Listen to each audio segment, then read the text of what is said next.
Her voice cracked in the middle of the sentence.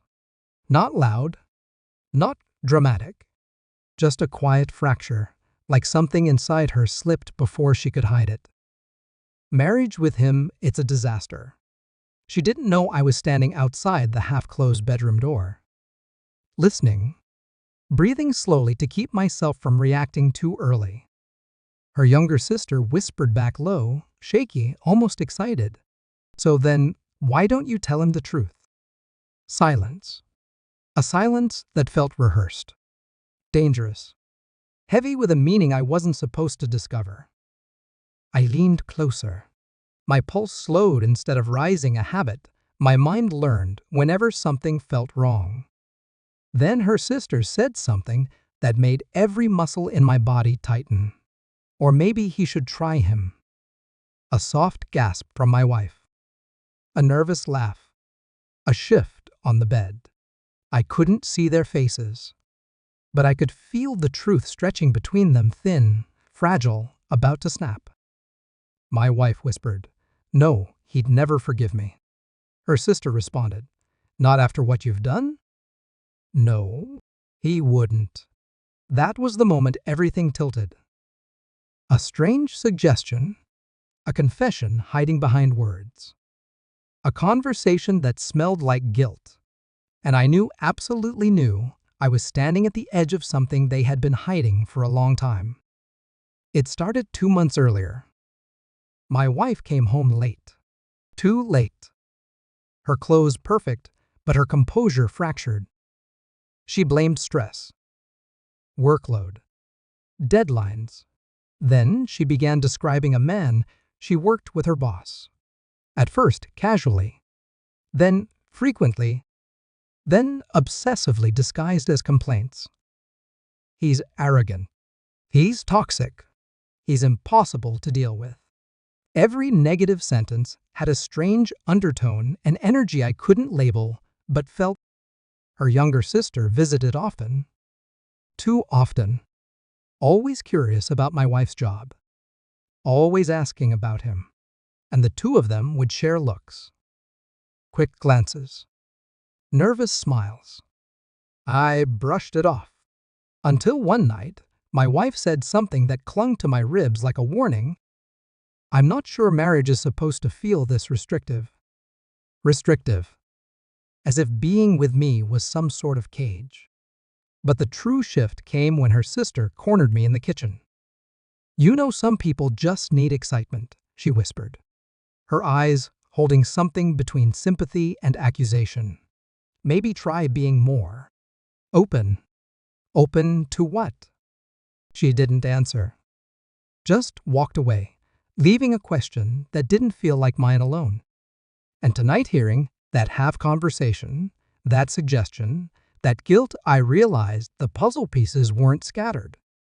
They were deliberately placed. I started watching quietly. Her phone was always face down now.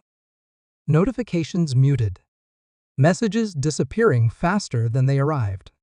Her sister texted her constantly. Late nights. Early mornings. Codes disguised as jokes. I checked phone records. Names deleted. Numbers saved under harmless labels. I tracked conversations between the two sisters, screenshots captured through a mirrored cloud account she forgot existed. Patterns emerged. My wife wasn't describing her boss as a burden. She was describing him as a secret, a temptation, a decision. And her younger sister wasn't innocent. She wasn't advising. She wasn't warning. She was manipulating, fueling something forbidden, cheering for something destructive. There were voice notes too. Her sister saying, "Just imagine him instead. Don't you think he'd make you happier?" Her replying, "Stop it, you're making me feel worse. I shouldn't even think about it." But she was thinking about it. Constantly. Breathlessly. I collected everything. Dates. Times. Patterns of lies. Emotional breadcrumbs they didn't know they dropped. I remained calm. Outwardly normal. internally dissecting every detail. Because the betrayal wasn't simple infidelity, it was a conspiracy between two sisters over a man who wasn't me. The final crack came in a text message I intercepted from her sister. Just tell him you're unhappy. He'll blame himself. Then you're free. Free from what? A marriage? A commitment? The life we built. Then another message. And if he breaks, he might try him too. Him. The same toxic boss she claimed to hate. The man she'd been hiding feelings for. The man her sister was encouraging her to pursue.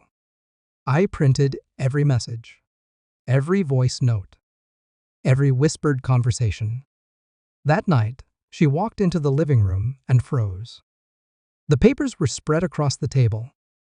Her sister's voice echoes in text form. Her own guilt staring back at her. She turned pale. Her lips parted, but no sound came out. I said nothing. Silence was the only language betrayal deserved. She reached for the papers with trembling fingers. I can explain. You already did, I said. Her eyes filled instantly. Not with regret. With fear. I watched her world collapse piece by piece. Watched her sister's manipulation unravel. Watched the fantasy she built around her boss dissolve in daylight. Then I showed her the final text, sent 5 minutes before she walked in. Her sister again, do it tonight. End it. Then tell him how you really feel. She sank into the chair, gasping, realizing her sister wasn't helping her. She was orchestrating her downfall. And mine. I sent everything to him, I said. Her boss. The man at the center of their secret. Her horror was immediate. Sharp. Silent. Complete. I walked to the door. She called my name. Begged. Fell apart. But the clarity inside me was colder than her tears. She wasn't just unfaithful. She was influenced. Manipulated. Used. By her sister. By her desire. By her lies. I stepped outside, closed the door behind me, and with a calmness I hadn't felt in months, I whispered, I hope he's worth what you lost. Because she didn't lose me. She lost the version of me who cared.